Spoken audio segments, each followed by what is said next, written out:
Ahead at 5, the medical examiner releases the name of the victim in a deadly Janesville shooting. Just days after the governor announces his next budget, analysts take a close look at its potential impact. And how a special Black History Month celebration is underway in Sun Prairie.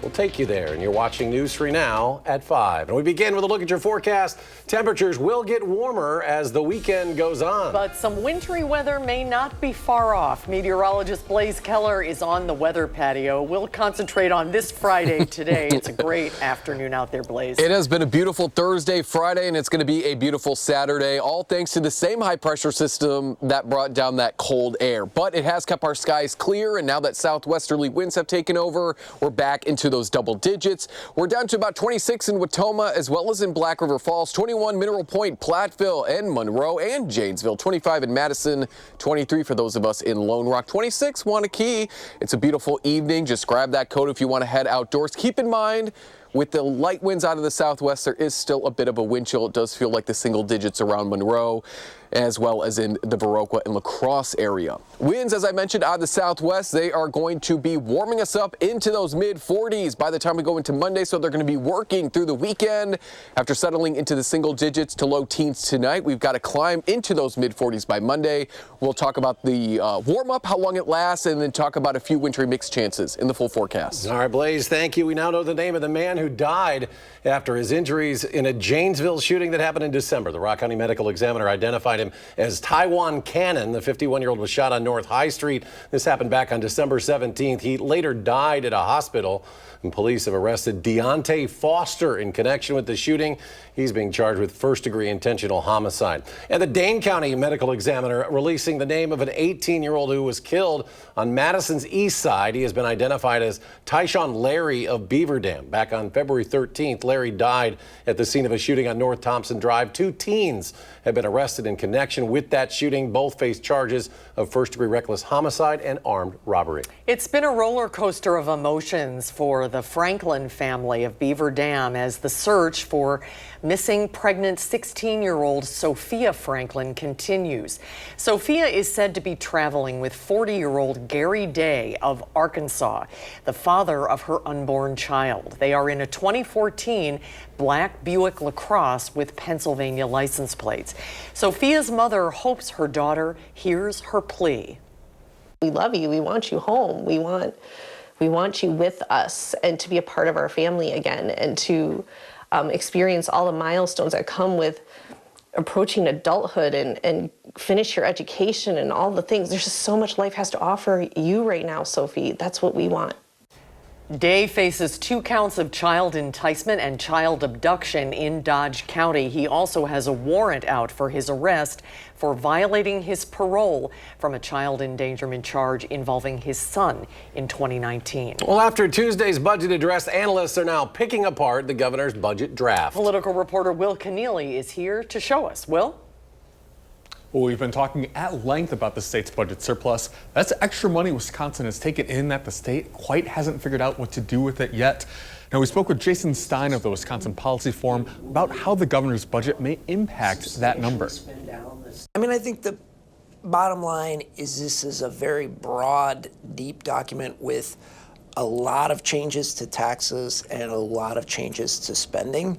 It would substantially spend down the state's surplus. It would leave a fair amount in the state's general fund and rainy day fund. Now, this is part of a longer discussion going into some more of the highlights from the governor's budget and where the process goes from here. You can see more from our interview this Sunday at 10:30 on For the Record. All right, Will, thank you. Resurfacing work will soon begin along I-94 in both Dane and also Jefferson counties. Starting March 3rd, the work will be done between County Highway N in Cottage Grove and Airport Road in Lake Mills. The project also includes minor rehabilitation work to 5 bridges over that stretch of interstate. Nighttime and off-peak single-lane closures are expected while the work is being completed, and that work is scheduled to wrap up sometime by late November. Well, now to a Black History Month celebration that kicked off just minutes ago. The Sun Prairie Area School District hosting a community dinner to bring everyone together. Our Tanisha Shaw is live at Sun Prairie East High School. And Tanisha, what's on the menu tonight? Hi, Susan and Eric. Let me show you exactly what's on the menu right now. So we have traditional soul food sides and main courses. So we have our cornbread right here. We have the macaroni. I think that might be baked. We have yams, greens, chicken. Let me tell you, my mouth is already watering. Soul food means so much to the Black community. Like, it's more than just a dish or a food. It means community. It means togetherness. Today, they're expecting about 250 guests here at Sun Prairie East High School. The Black student unions across Sun Prairie Area School District helps put this event together. It has become a tradition. Earlier today, I got the opportunity to speak with students, and I asked them what they think soul food is to them.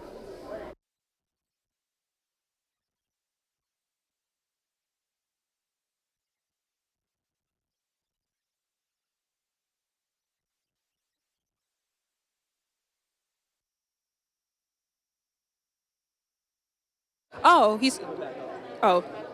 And the best thing about this event is community, but also you can give back to the Black Student Union. So everything about this event is free, but you can also donate to make sure the kids can, to be together and celebrate their culture. I talked to an advisor. He said one of the big events that they host is a HBCU trip, which is a trip to a historically Black college and university to make sure these kids can further their education with people who look like them. I'll have more on that tonight at 6 p.m. Eric and Susan, I'm sending it back to you.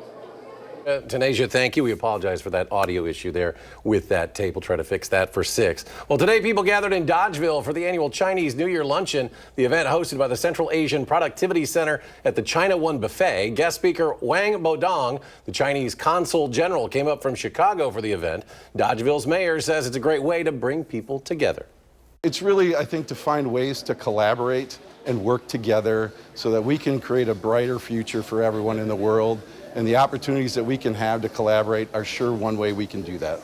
And the mayor says it's also an opportunity to showcase Iowa County to the Chinese Council. The price of eggs has jumped more than 15% in the past month alone, but there are some alternatives if you want to cut costs at the grocery store. Experts at Good Housekeeping suggest substituting a 4th cup of Greek yogurt in place of an egg if you're baking something. Liquid left over from a can of chickpeas can also be added to recipes. And if you're really looking to switch up your meals, firm tofu can stand in for a scramble. The trend of drinking raw, unpasteurized milk has grown immensely on social media, but is it healthy? Doctors say prior to the required pasteurization of milk, up to 25% of foodborne illnesses came from it. Milk is pasteurized by applying high heat over a short period of time, which kills bacteria without removing the nutrients found in milk. Doctors warn against drinking raw milk and urge anyone interested to research the risks. If you blindly follow instructions that you see on social media, you could be hurting yourself or your loved ones, and so I wouldn't recommend that. The trend of drinking raw milk comes as bird flu is impacting dairy herds across the country, creating concerns from doctors that the disease could more easily jump to humans. Families in Janesville will soon have a new place to access health care. UW Health announcing it'll open a new family medicine clinic in the city. The 9,900 square foot clinic will be located on the first floor of the Baker Tilly building. The facility will feature a unique segmented wall panel system that allows staff to transform old office space into exam, procedure, and diagnostic rooms.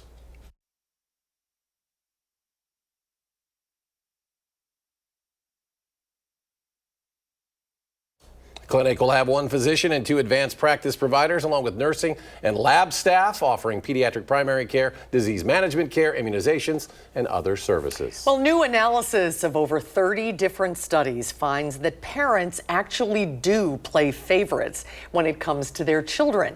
Researchers at Brigham Young University found parents might show favoritism based on factors like gender, birth order, and a child's temperament. The study also revealed that both mothers and fathers tend to favor daughters slightly more than sons. Psychiatrists are offering advice for parents whose children may feel overlooked. Don't dismiss what your child is saying and try to spend more one-on-one time if there's multiple children. It could literally be 15 minutes and just saying, let's go to the store to grab something. 15 minutes together, but personalized attention goes a long way. The study warns that children who feel less favored are more likely to struggle with their mental health and exhibit problematic behavior at home or school. When we come back at 5, Luigi Mangione makes his first appearance in court since being arraigned back in December. Plus, layoffs start to impact the IRS, how people around the country are pushing back against the spending cuts. And the markets suffer a huge loss to end the work week. The Dow falls more than 748 points. The Nasdaq was down 438, and the S&P 500 lost 104 points. We'll be right back.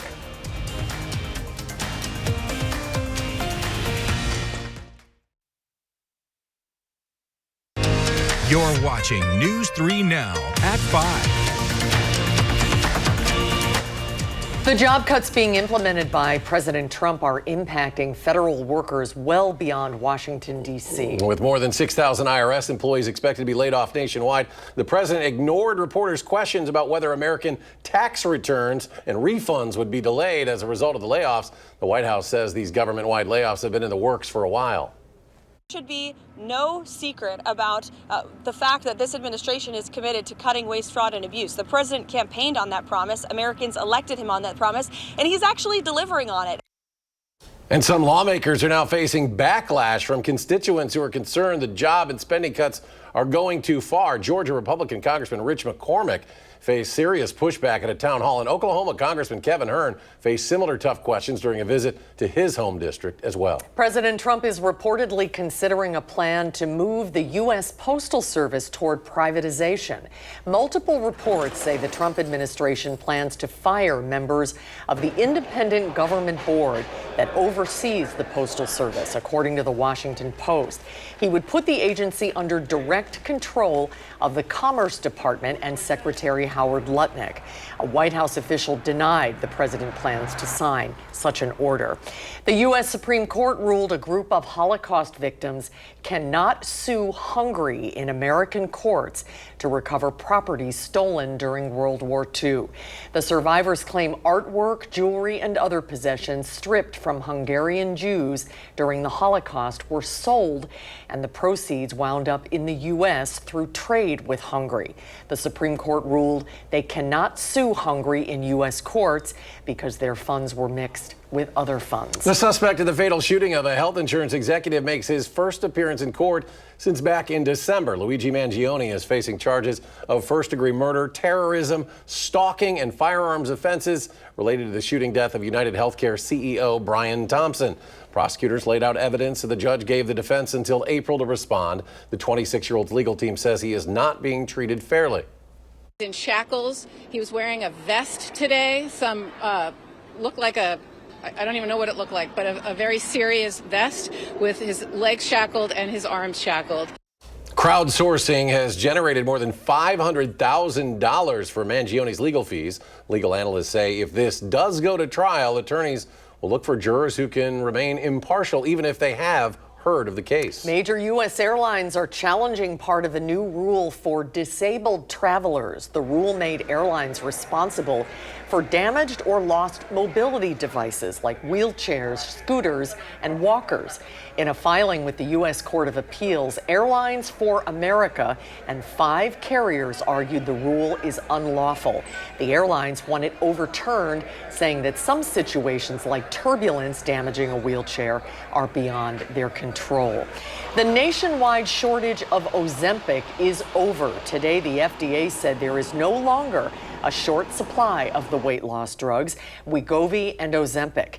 Increased demand had led to a shortage since 2022.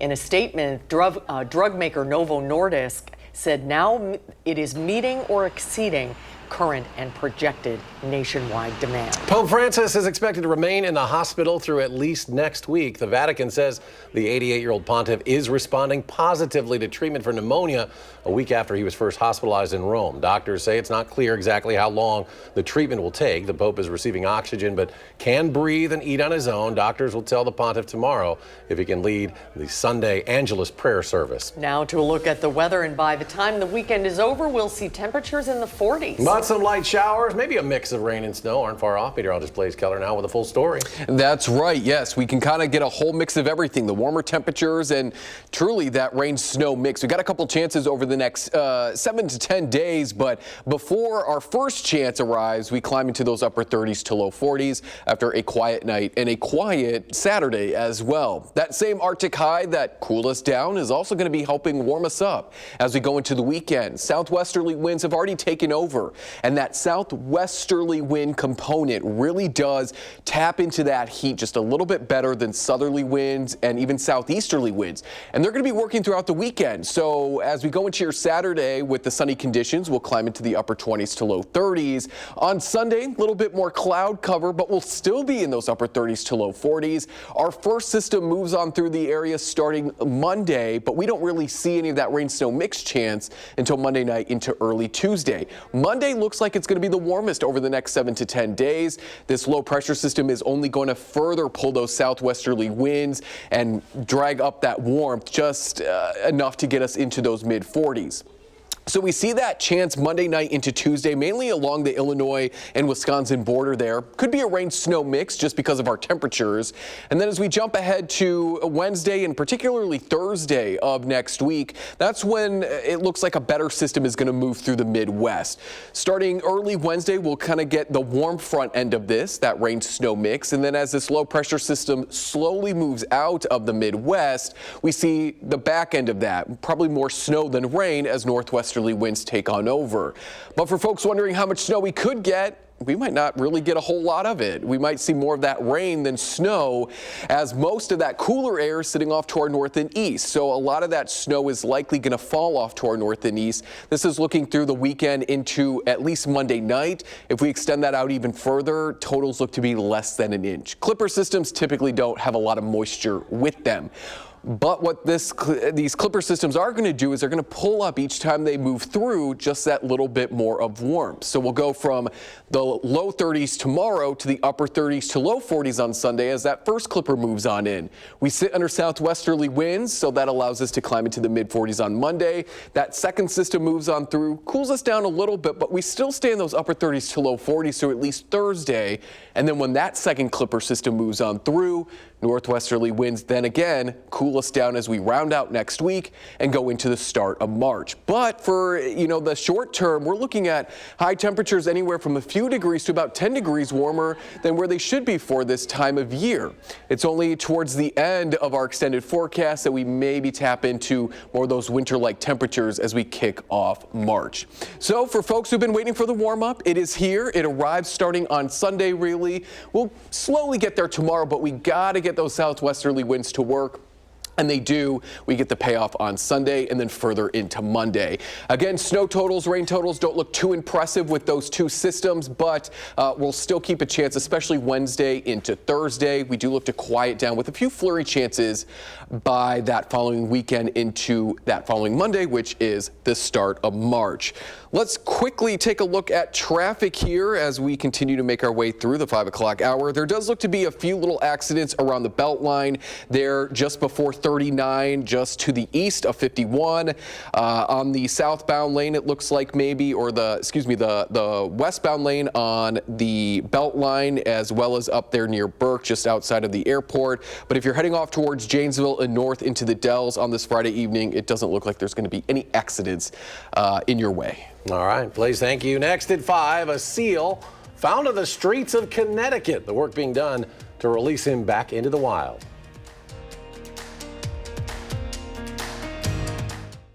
On the streets of New Haven, Connecticut. Now in the animal care center of a local aquarium, Aaliyah Red shares more on the rehab efforts for the rescued seal. I thought that could have been got lost or something and it was trying to find its way back home. Little Amelia's from Lancaster, Mass. She visited Mystic with her family and friends. And a car could run over it and it could get seriously hurt. They're all concerned for this seal pup that was found in the middle of a busy Elm City road. I mean, my first question is, how does that happen? Why does that happen? And then what do you do with it? Well, we have a few answers. First spotted in a Guilford marsh, then Branford. His last stop before rescue was New Haven. Now he's at Mystic Aquarium, receiving special care and attention. By the time we rescued him, he was very lethargic. He's in thin body condition, so it was time for him to come in so we could provide him with the care that he needs. Sarah Callan is the manager at the aquarium's animal rescue program. She said pups normally weigh between 70 and 100 pounds at this age, but the recently rescued seal is only 28. The plan is to bulk up the little guy over the next few weeks. And then until he learns how to eat fish on his own, we're also supplementing calories with a fish smoothie. I think in the Mystic Aquarium, it's a great place for it to live. While that would be nice, that's not a part of the plan for him. When he came in for rehab, we did a full exam on him. We also did some blood work today just to make sure that everything's still looking good. And once cleared by the staff, he'll be released back into his natural habitat. I don't anticipate any problems or challenges with getting him back to the ocean. I'm holding what is called a herring, and to me, doesn't smell that great, but to our pup friend, it's delicious, and he'll be having this at 8:45 tomorrow morning. Your reporter in Mystic, Aaliyah Red, Channel 3 Eyewitness News. For now, the seal pup will be on a strict diet of herring until he reaches a healthy weight. We'll get you one of those fish smoothies. Sounds good, doesn't it? Bet that smells good. We'll have a final check of the weekend weather when we come back.